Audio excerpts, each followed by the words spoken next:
예, 택시 업계가 카카오의 카풀 서비스 시행을 앞두고 오늘 하루 집단 파업을 선언하면서 서울 광화문에 모여 대규모 집회를 엽니다. 양측의 갈등이 정면 충돌 양상으로 치닫고 있습니다. 한편 정부가 제주에서 난민 지위를 신청한 예멘인 339명의 국내 인도적 체류 허가를 내렸습니다. 이렇게 많은 숫자의 체류 허가는 처음이라고 하는데요. 찬반 논란은 여전한 것 같습니다.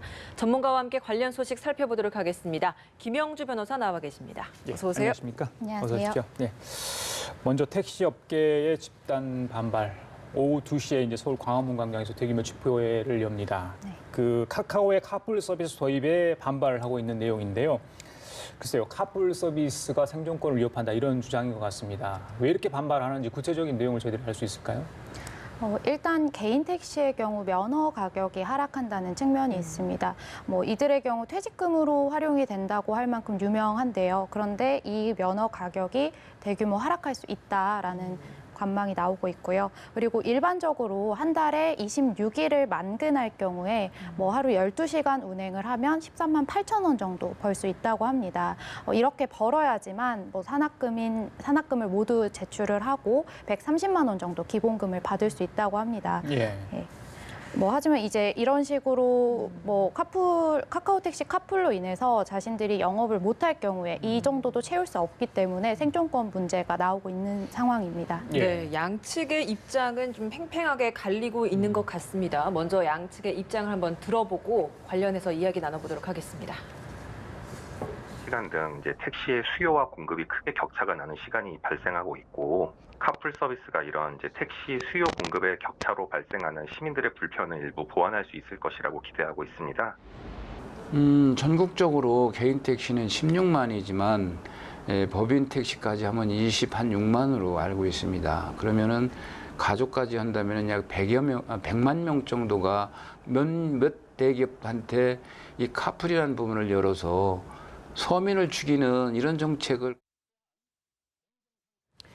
자, 택시 업계에서는 이 카카오 카풀 서비스가 불법 자가용 영업행위다라고 주장을 하고 있는 것 같아요. 먼저 짚어봐야 될 것이 과연 이 카풀 서비스가 불법인가, 그리고 출퇴근 시간에만 하겠다라고 한정을 지었잖아요. 네. 이거 불법인 겁니까? 어떻습니까?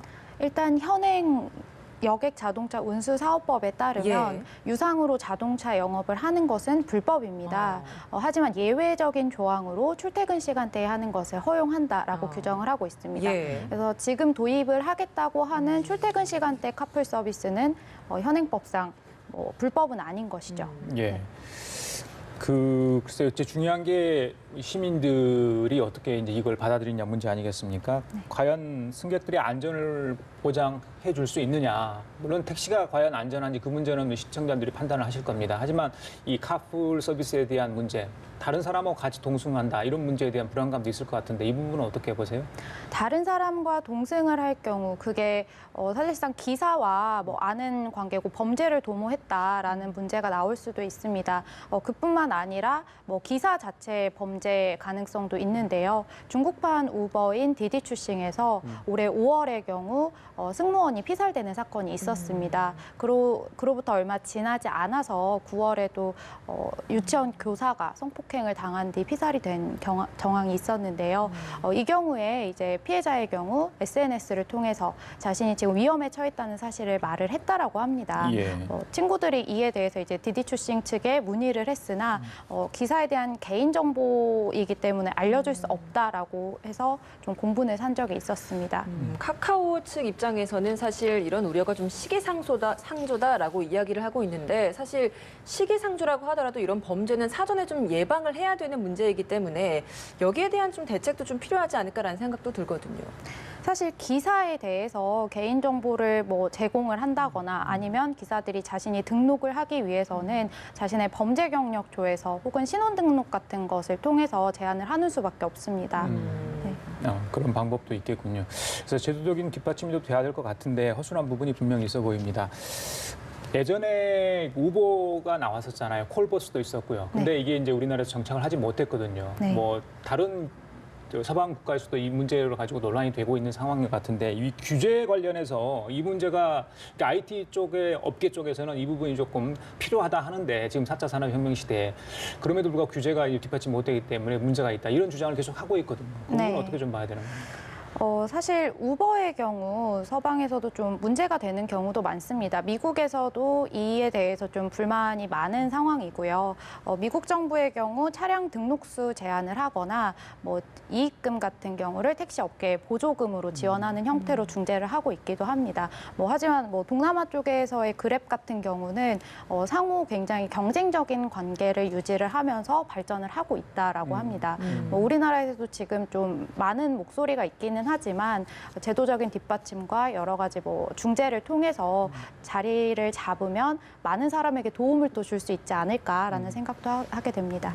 택시업계 생존 보장이냐 또는 승차난 해소를 위한 카풀 서비스 활용이냐 이 두 가지가 같이 공존할 수 있는 상생 방안이 좀 모색이 돼야 할 것 같은데 네. 좀 어떤 방법이 있을까요? 일단 제도적으로는 법률상 불분명하게 규정이 되어 있는 출퇴근 시간대에 대한 규정이 선제적으로 되어야 하지 않을까 싶습니다. 예. 현행 법률상 출퇴근 시간대라고만 규정이 되어 있습니다. 그렇죠. 그렇기 때문에 그 부분에 대한 제정이 일단 명확하게 되어야 할 것으로 보이고요. 하지만 이런 이야기가 나온 게 정말 몇십만 건의 콜이 발생을 하는데 그의 무슨 25%도 지금 기사들이 콜을 응답을 하지 못하고 있는 상황입니다. 예. 이것에 대해서 차량 등록수 제한도 있고요. 아니면은 영업으로 이런 거를 사용을 하는 것에 대한 이야기도 많기 때문에 데이터 확인을 통해서 운행 기록을 하고 이걸 정말 출퇴근 시간대 이용 목적이 아닌 영업을 위해서다 이런 것은 제재를 가한달지 그런 방법이 필요하지 않을까라고 생각합니다. 예, 알겠습니다. 좀 정부에도 관심을 가져야 되겠습니다. 오늘 아침 서울은 평소보다 약 3분의 1 택시 운행 횟수, 눈에 보이는 택시의 운행 숫자가 좀 줄었다 이런 소식도 있는데 또 퇴근 시간에 어떻게 될지 좀 지켜봐야 될 것 같습니다. 다른 이야기 좀 하겠습니다. 어제 난민 체류 신청했던 예멘인 458명에 대한 심사 결과가 나왔는데 339명에 대해서 체류 허가 이렇게 해주지 않았습니까? 네. 글쎄요. 예전에 지난번에 23명인가요? 그때 하고 나서 두 번째 조치인데 자, 체류 허가를 받게 되면 어떤 혜택을 받게 되는 겁니까? 이분들의 경우 제주도에서 출도 제한이 되어 있었는데요. 이 출도 제한 조치가 해제가 되고요. 예. 그리고 취업이 가능하게 됩니다. 하지만 난민 인정이 되지 않았기 때문에 의료비랄지 거주비랄지 생계비 지원 등과 같은 사회보장 혜택은 전혀 받을 수가 없고요. 예. 가족 등을 초청한달지 그런 것도 할 수 없게 됩니다. 난민은 그걸 할 수 있는 거잖아요. 네, 그렇습니다. 난민주의를 받게 되면요. 네. 그렇죠. 예. 출도 제한 조치가 허용이 되면 이제 제주도를 벗어나서 한반도 내 다양한 곳에서 머물 수 있게 될 건데 네. 우리나라 내에서 머무는 데 있어서 사실 관리도 필요할 것 같거든요. 네. 이건 좀 어떻게 이루어지게 되는 겁니까? 실제로 지난번 인도적 체류 허가를 받았던 23명 중에 이제 몇 명만 실제로 제주도를 벗어났다고 합니다. 예. 이분들의 경우 체류지를 변경하고 전입한 날로부터 14일 이내에 관할에 출입국 관리하는 곳에 신고를 하도록 되어 있습니다. 네. 만약에 이를 어길 경우에 출입국 관리법에 따라서 제재를 받게 되고요. 그 밖에도 현재 지금 시민단체 등과 멘토링 서비스를 하고 있는데요. 예. 멘토들하고 지속적으로 연락을 하고 있기 때문에 이분들이 체류지를 벗어나게 된다라고 하면은 이들을 통해서도 알 수 있다고 합니다. 예. 그 34명이 이제 불인정이 됐고 85명은 이제 보류가 됐잖아요. 네. 이분들은 구제될 수 있으니까 내가 조금 억울하다 할지 그러면 다시 행정소송이나 다른 네. 절차를 밟을 수 있는 겁니까? 네, 그렇습니다. 일단 불인정을 받으신 분들의 경우는 행정소송으로 이의 제기를 할 수가 이의 있고요. 제기를요? 예, 네. 이의 제기 후에 이것이 받아들여지지 않는다라고 할지라도 행정소송을 통해서 구제를 받을 수 있습니다. 하지만 사실 인용률이 0.08% 정도밖에 되지 않기 때문에 이분들이 다시 인정을 받기는 조금 어렵다라고 보고 있습니다. 예. 그 지난번에도 이게 이제 처음으로 체류가 해줄 때 논란이 됐었는데 그래서 특정 종교에 대한 어떤 그런 거부감이랄지 특히 네. 외국인 범죄 증가에 대한 어떤 우려 이런 것들이 이제 교차하면서 이번 문제가 맞물리면서 논란이 좀 됐었는데 가짜 뉴스까지도 난무해가지고 사실 예멘인들은 좀 상처도 받았을 것 같아요. 네, 근데 그렇죠. 거짓으로 드러난 것도 있지 않습니까? 네. 어떤 내용들인가요? 이건? 총을 들고 있는 사진에 예멘인이 난민 신청을 했던 사례였습니다. 이분의 경우 친구의 결혼식장에 가서 자신이 좀 용감해 보인다, 혹은 이제 자신의 용기를 과시하려는 이유였는데요. 사실 예멘은 총기 소지가 가능한 나라입니다. 예, 미국보다도 더 보편적으로 총기 소지를 하고 있기 때문에 예, 예. 이게 문제될 이유는 없었는데. 나왔는데요. 실제로 이분의 경우 뭐 다른 범죄 연루 가능성이 없었기 때문에 문제가 되지 않았습니다. 예. 좀 아무래도 좀 가짜 뉴스가 난무하는 이유가 사람들이 좀 불안하기 때문이지 않을까 싶은데요. 예. 뭐 가짜 뉴스를 예, 통해 잠깐만요, 김 변호사님. 자, 지금 이 시각 정부 세종청사에서는요, 이은혜 교육부 장관이 주재하는 전국 시도교육청 회의가 진행되고 있습니다. 네, 모두 발언 함께 들어보도록 하겠습니다. 당하지 못한 것에 대해 우선 국민 여러분께 송구하다는 말씀부터 올립니다.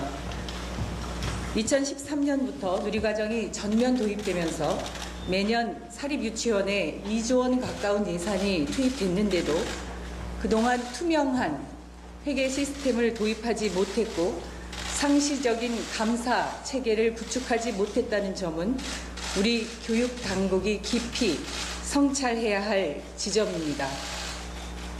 지금부터라도 교육부와 전국 시도교육청이 한마음 한뜻으로 오직 국민만 바라보며 국민의 눈높이에서 사립유치원의 투명성 강화와 비리 근절을 위한 대책을 함께 수립하고 정책을 집행해 나가야 합니다. 사립유치원의 비리 근절을 넘어서서 유아교육의 공공성과 투명성을 강화하고 국가가 책임지는 유아교육 시스템을 만들어 가야 합니다. 모든 사립유치원이 비리 집단은 아닐 것입니다. 교육 현장에서 묵묵히 교육자로서 헌신하고 있는 사립유치원 원장님들과 교사들도 분명히 있습니다. 그러나 지난 5년간 감사를 받은 사립유치원들 중에 약 90%가 감사 결과 시정 조치 사항을 지적받았다는 것은 묵과할 수 없는 엄연한 현실입니다. 유치원 원화의 75%가 사립유치원을 다니고 있고 국가 예산이 대거 사립유치원에 투입되고 있으므로 교육부를 비롯한 교육청은 문제 해결에 적극적으로 책임 있게 나서야 합니다. 저는 이 과정에서 몇 가지 원칙을 분명히 하고자 합니다. 먼저 사립유치원의 비리 행위는 국민의 상식과 맞서는 일이며 절대 용납할 수 없는 일입니다. 정부는 무관용의 원칙으로 단호하게 대처해 나갈 것입니다. 교육부와 교육청은 오늘 상시적인 감사체계 구축과 비리 신고 시스템 구축을 중심으로 협의된 대책을 발표하고 유치원 국가회계 시스템 도입 등의 보다 종합적인 대책은 교육청, 여당 등과의 추가적인 협의를 거쳐서 다음 주에 발표할 것입니다. 발표되는 대책들은 흔들림 없이 지속적으로 추진될 것입니다. 둘째, 학부모님의 혼란과 불안이 없도록 최선을 다할 것입니다. 일부 사립유치원에서 당장 폐원을 하겠다는 이런 곳이 있다고 하는데 이것은 당장 아이 맡길 곳이 없는 학부모들의 안타까운 사정을 악용하는 것입니다. 아이들을 볼모로 학부모를 사실상 궁지에 내모는 그 어떠한 행위에 대해서도 정부는 절대 묵과하지 않을 것입니다. 갑작스런 유치원 폐원이나 집단 휴업 등과 같이 아이들의 교육권을 침해하는 행위는 엄단 조치할 것입니다.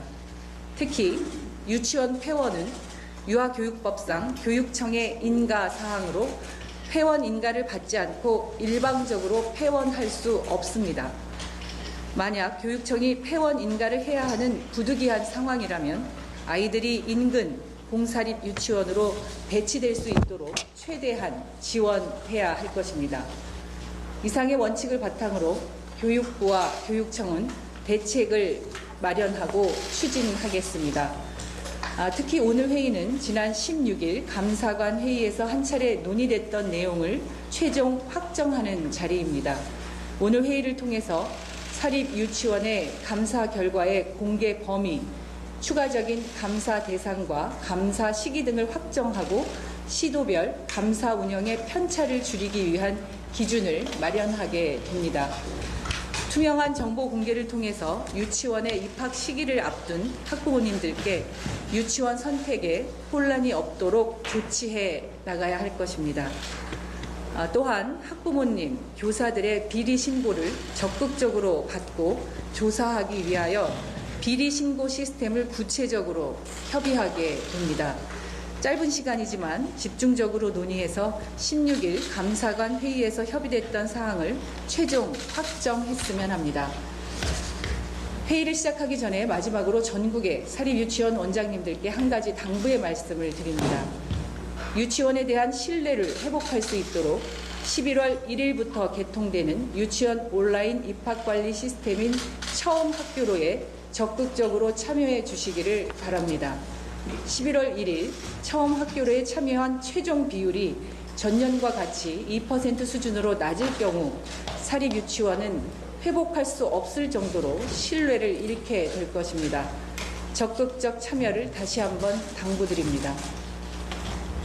이번 일을 계기로 우리 유아교육이 바로 설 수 있는 그런 성장통으로 받아들이면서 우리의 아이들 윤해 사회부총리 겸 교육부 출발선에 장관의 공정한 발언 내용 교육 들으셨습니다. 기회를- 오늘 시도 부교육감 회의가 있는데요. 여기서 사립유치원의 비리 행위 관련해서 명단을 공개할지 여부가 결정이 납니다.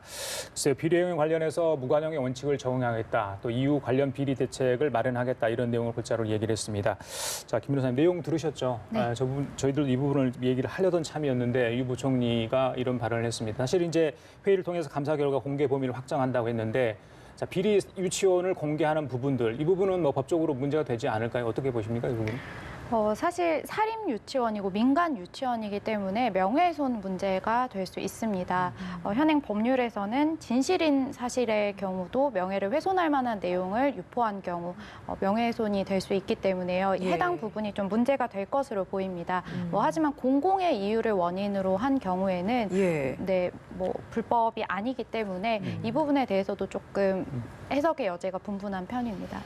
유치원에 대한 논란이 있다 보니까 어린이집에 대한 조사도 필요하다라는 이야기가 나왔고, 이에 이제 보건복지부에서도 연말까지 2,000곳에 대해서 조사를 하겠다라고 밝혔습니다. 사실 지금 계속 문제가 되고 있는 것이 회계 정보 시스템의 문제라고 이야기가 나오고 있는데, 여기에 대한 실제 이제 국공립에서 사용하는 것을 사립에도 도입을 할 수 있겠느냐라는 의문점에 대해서 어떻게 좀 생각하십니까? 네, 현행적으로 국공립에서는 에듀파인이라고 회계정보 시스템을 운영을 하고 있고 예. 따라서 그로 인한 문제가 별로 없었습니다. 그런데 사립 유치원의 경우에는 국공립이 아니기 때문에 개인적으로 자유가 있습니다. 그래서 이 사람들을 규제를 하기 위해서는 역시 법령의 제정비는 조금 필요할 것으로 보입니다. 예를 들어서 이 시스템을 도입하지 않을 경우에 지원금이나 보조금을 주지 않는다라는 제재 조항이 있다라면 예. 이것에 대한 도입이 크게 문제되지는 않을 것으로 보이나 아무래도 반발은 있을 것으로 예상됩니다. 예, 알겠습니다. 자, 지금까지 김영주 변호사와 함께 얘기 나눠봤습니다. 오늘 말씀 잘 들었습니다. 고맙습니다. 감사합니다.